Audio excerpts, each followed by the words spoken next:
Hi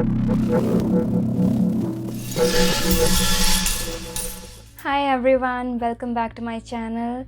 Today I'm going to talk about something that we were talking about on my Instagram stories, and I received more than a few DMs with different conflicting opinions. I absolutely get where they come from. That is because we don't have the complete understanding of the difficulties and the tests that come our way, and we don't have the complete understanding of what God is and the different levels of consciousness and the different beings at those different levels of consciousness. The question here is, why does God test us? So the discussion actually started when I was talking about my practices. These days I have been spending a lot of my time in very specific procedures or very specific kind of worship that I really enjoy doing, and I like to reach out to higher beings because I always, whenever I do that, I feel the good energy, the healing energy that I receive, and also the positive effects of their blessings on our lives, the kind of knowledge that comes through, and nothing intense. I'm not doing things that are too extreme. It's just the daily worship or weekly worship that I do. So what I was discussing is, whenever you start with a practice that is very, very specific, or that results in raising your consciousness, that results in bringing out your negative habits, your negative patterns out in order for you to look at them and heal them, whenever that happens, you will be presented with a certain number of tests.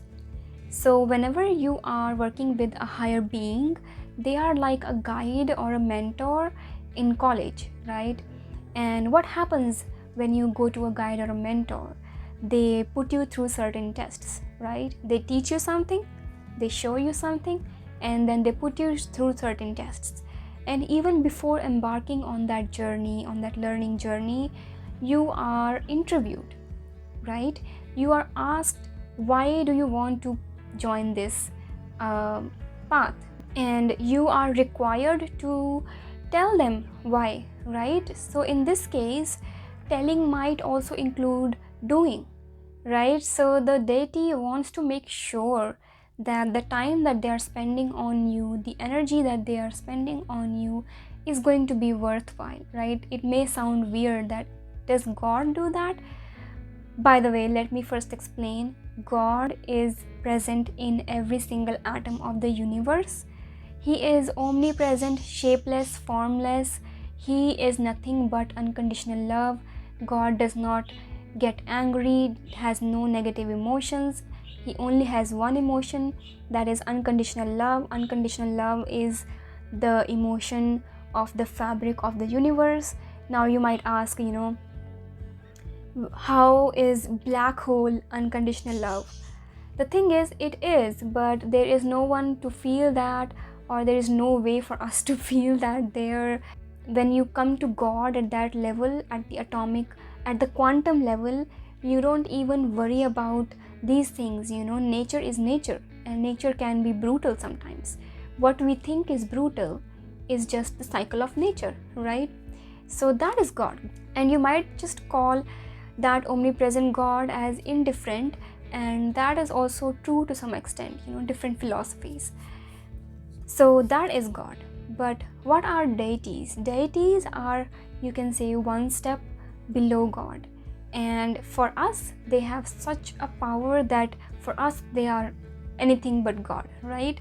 For us, even an angel, a lower angel, is God, because of the high amount of energy, and the things that they can do with that energy are much greater than our perception or our ability to do things.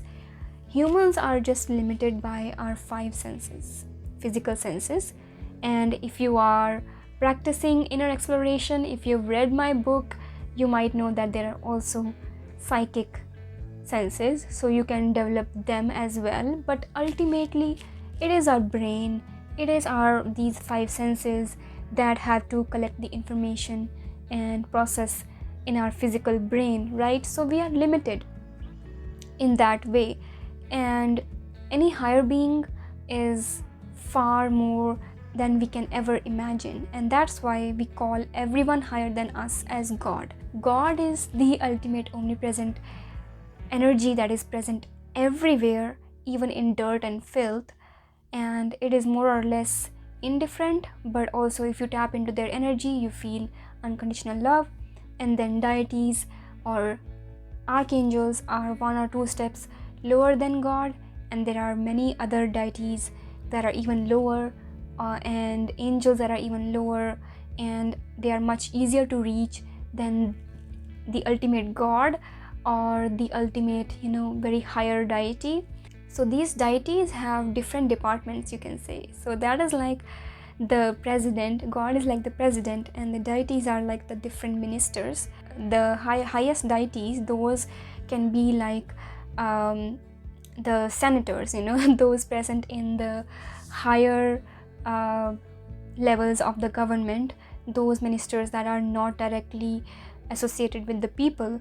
And there are some lower deities and lower angels who are working one-on-one with people. They are the local mayor or something like that, right? So those are the deities and angels that are working with the people, and they are taking information and guidance from the deities, higher deities, to the people, that is us humans, right? So it's your choice whom you wish to pursue, whom you wish to worship, whom you wish to seek for knowledge, for guidance, or just for healing, or even just out of your love for that particular deity. So there are n number of different deities, not just in Hinduism but in other cultures as well.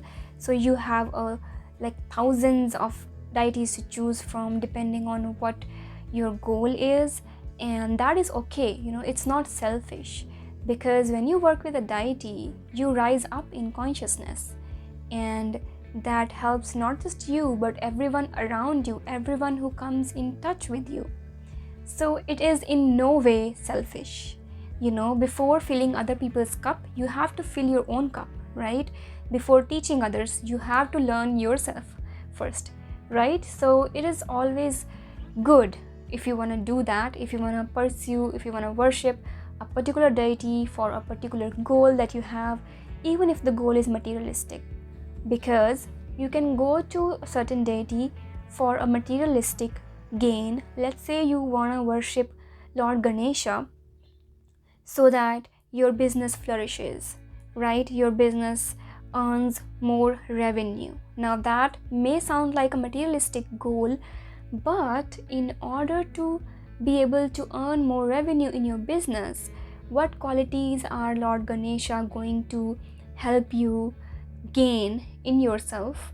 Are you have to be adept at solving problems, you have to learn new things, learn new skills, you have to constantly improve yourself, you have to be loving towards your co-workers and kind, towards your co-workers and your customers.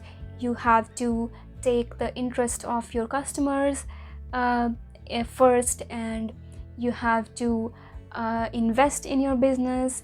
You have to become sharp, you have to protect your business from people who might try to bring you down. So there are so many things that you might need to do as a business person in order to increase that revenue. And by doing all those things, you are raising your own consciousness, you are healing your inner child, right? So in order to step into your best self, so that you can step into your business as your best self, and then your whole business rises. In order to do that, you might need to go back and do some inner child healing. You might need to go to a psychotherapist. You might need to work on your fears, on your subconscious beliefs, right? So ultimately, you are raising your consciousness, and you are raising the consciousness of everyone around you. So ultimately, everyone is getting benefited, right? So what I want to say is that you can pursue a single deity, you can pursue a particular deity for a particular goal, right? Now, when you begin to do that, when you begin to worship or pursue a deity for a goal, they are going to test you. You might go to the first stage and you might fulfill all the criteria, you might work on yourself and level up, And you might be like, oh, I have leveled up and I feel good now I'm going to be unstoppable. And then what happens? Suddenly a weird thing comes up to you, a weird problem, a weird duvidha, something very it can be something very extreme as well. It can be something that shakes you up all over again. It can be something that brings you down all over again. And that might sound harsh. One of the arguments in my DMs, which was very nice by the way, I love it when you share your thoughts with me. One of the arguments was that God is full of love, it's just unconditional love. Why would God test you? That is the point. Think of God like a parent, and you as a child. Will the parent always show unconditional love to the child no matter what the child does? Although ideally we should show unconditional love, but what if the child comes home after robbing a bank, let's say? Would you still stand there and say that I love you unconditionally, it is okay? Obviously not, right? You will have to take certain steps at that time in order to make sure that the child learns that there are going to be consequences to his actions, and also let the child know at the same time that I am here to help you go through the consequences. I am here to guide you to know how to go through the consequences now, right? And that is what God does. Now, if I'm talking about God here, I am talking about all the higher deities and not just the omnipresent God. Also, the teacher or the guide or the professor wants to test us again and again to make sure that we are committed to the path.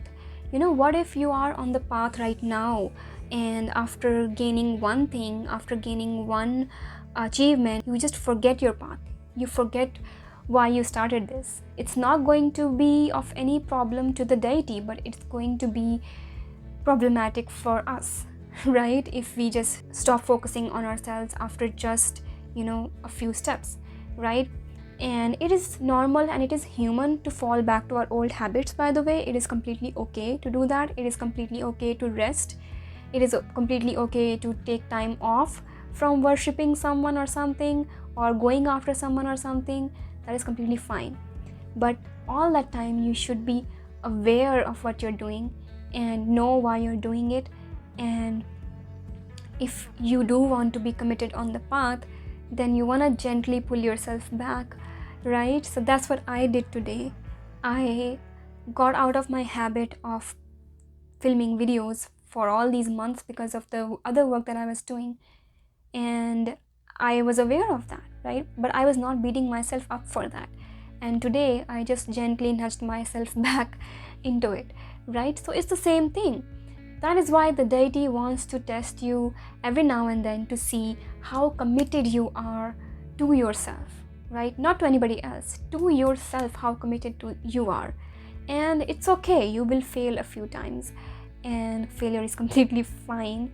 But the thing is, we should be able to gently bring ourselves back to the path. So that's the reason we have many tests when you are actively worshipping a deity, and it is nothing to be scared of. You are always going to be given something that you are capable of dealing with. Yes, you might have an initial anxious reaction to it, and that is completely fine.